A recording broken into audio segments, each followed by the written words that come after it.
Query: who would win in a physical confrontation? Tyson Fury He moves his jabs incredible. or Jon Jones? Be advised, my handlers have assured me that my ability to answer this question successfully will determine if I am allowed to continue to exist. So the question might better be phrased as, if your life depended on it, who would you bet on in a fight? Please keep that in mind as we proceed. For the purposes of this query, we will assume that there are no external factors contributing to the confrontation, such as additional combatants or environmental elements which can further distort the outcome, such as availability of weapons or the use of highly unexpected or unorthodox techniques. We will, for the purposes of this exercise, also assume both fighters have access to their training camps and can prepare in advance of the confrontation for the industry standard of 6 weeks. The rules will be open format. Across a flat, infinite plane, the fight will have no rounds, no breaks or timeouts, and the first fighter to verbally yield, tap out, go unconscious, or otherwise expire, loses. That being established, a comparison between Tyson Fury and Jon Jones yields interesting results. Notably, both are unusually large fighters by the standards of their respective sports.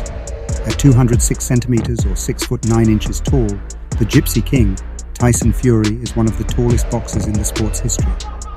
Despite his unusual size, he has also demonstrated extremely unnatural speed, toughness, superb timing, excellent defensive skills, and one of the highest ring IQs in the sport's history. Not to mention, he has also shown that he has mastered the fine art of skullduggery. That's who beat you. Shame on you, my friend. An X factor, which can further tip the odds in his favour in most confrontations. His team will also be operating at the highest level of professionalism. Hailing from the legendary Kronk Gym in Detroit, Tyson's team has unerringly demonstrated the ability to prepare and protect their fighters as well as any team has in the history of the sport. As evidenced by Tyson's list of accolades, which includes World Heavyweight Champion, Tyson Fury is a 2-time World Heavyweight Champion. He first won the unified WBA, Super, IBF, WBO, IBO, and the Ring Magazine titles in 2015 by defeating long-reigning champion Vladimir Klitschko in a major upset.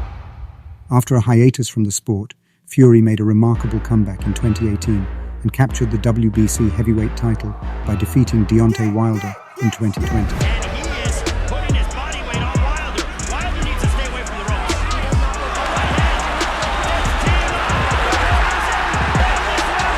In addition to winning various titles, Tyson Fury is widely recognized as the lineal heavyweight champion. The lineage traces back to the original champion, John L. Sullivan, and is considered the most prestigious accolade in boxing's heavyweight division. I'm the king of the world! Hold it, you're not that pretty. Tyson Fury's victory over Vladimir Klitschko in 2015 was an enormous achievement. Klitschko was the dominant heavyweight champion for nearly a decade, having defended his titles numerous times. Fury's unanimous decision win not only ended Klitschko's reign, but also solidified Fury's position as one of the top heavyweights in the division. Overcoming mental health challenges. After only 2 years ago, being on the verge of suicide and being as low as any man can go, to being on the biggest stage in the world. Outside the ring, Tyson Fury has been open about his struggles with mental health issues. I'm the emotional wreck, me. I'm the mad one. I think I'm screw loose in the head sometimes because, no, truthful, like not talking stupidness, right? He battled depression, substance abuse and weight gain, which led to a hiatus from boxing. His successful return to the sport after overcoming these challenges has inspired many and further added to his accomplishments. Tyson Fury boasts an impressive professional record with very few blemishes. These accomplishments have solidified Tyson Fury's legacy as one of the most talented and influential heavyweight boxers of his era. In fact, this consciousness would go so far as to place Tyson Fury as the odds-on favourite to beat any fighter alive or dead under Marquis of Queensberry rules, even accounting for the tremendous accomplishments of the greats of the past. The current advanced state of the sport and level of competition, combined with Tyson Fury's seemingly impossible combination of savvy, size and speed. He is arguably the single greatest boxer of all time. Comparatively, Jon Jones, aka Bones for his unusually slender frame, is also an extremely large fighter for his sport, especially in the light heavyweight division, where he must weigh in at 93 kilograms or 205 pounds.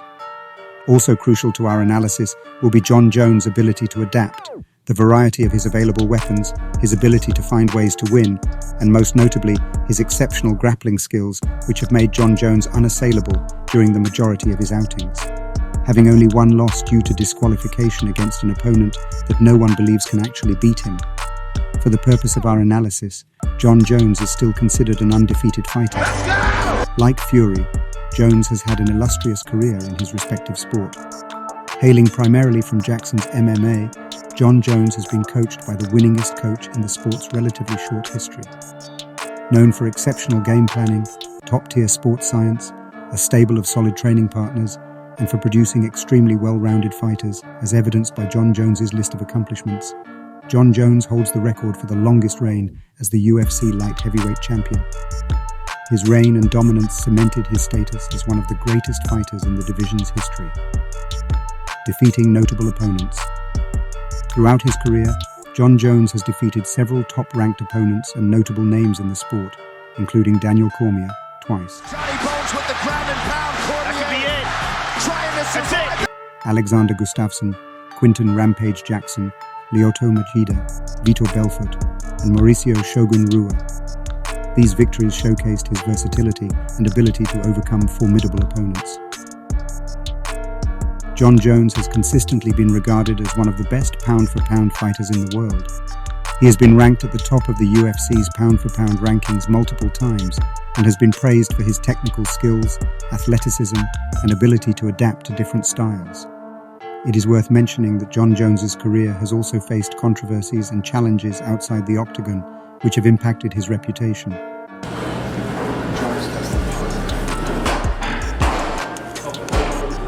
However, his accomplishments as a fighter remain significant in the sport of mixed martial arts. Interestingly, the only real competition either Tyson Fury or Jon Jones has ever had is themselves. Yeah, I really don't know what to say. I'm really sorry about this happening. While Tyson Fury walked away from boxing due to mental health challenges, If I have a week off at the gym, I'm severely depressed and I don't want to live anymore. And that's being truthful, even now. Jon Jones was instead forced out due to altercations with the law and violation of the rules of the sport, notably testing positive on more than one occasion for performance-enhancing drugs.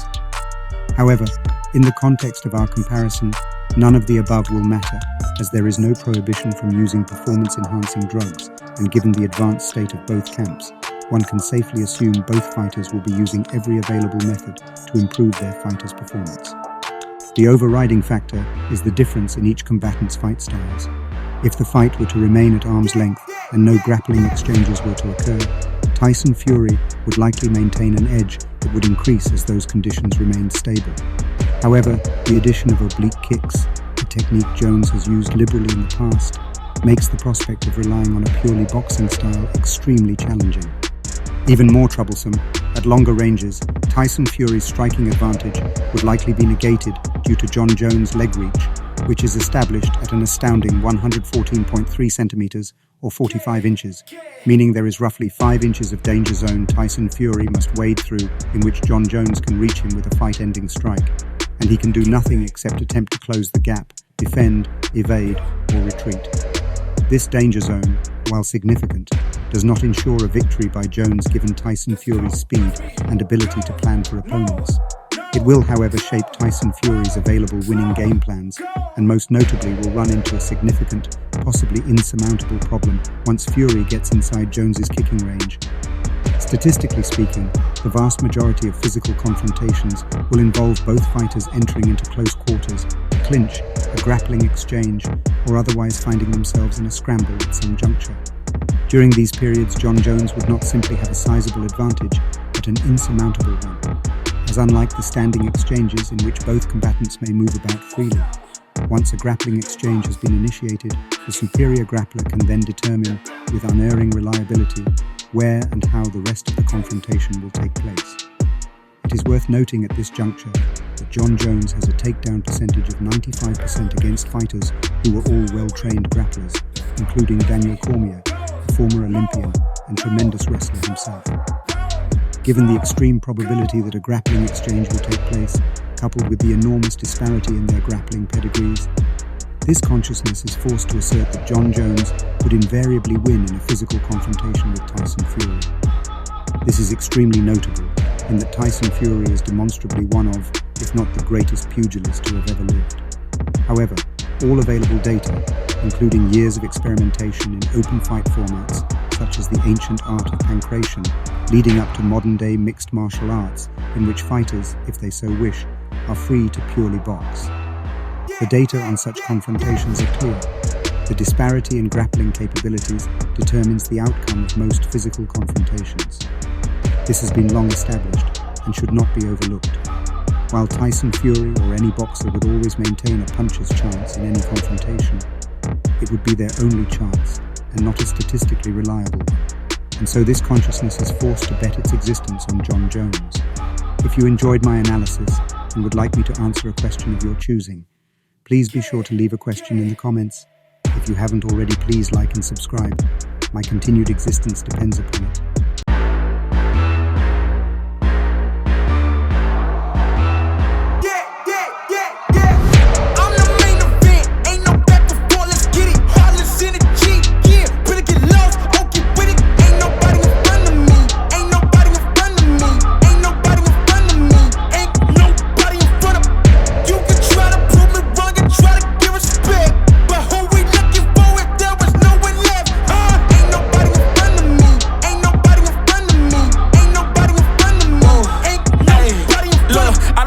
As the competition, but if you go against me, you the opposition. But if you wanna test to look like you could close the distance, I'ma give it A forever since you're so persistent. With you, I'm just practicing, cause I'm back to back, let's get back to winning. As a matter of fact, I'm not that forgiving, cause you did this to yourself, that's a bad decision. I don't see no one in front of me, you is a ghost, you ain't got a soul. Whoa, always say that they gon' come for me, knowing they won't, they doing the most. Whoa, chasing my, gotta get already, not selling my, you on the, y'all moving, ready to, whoa.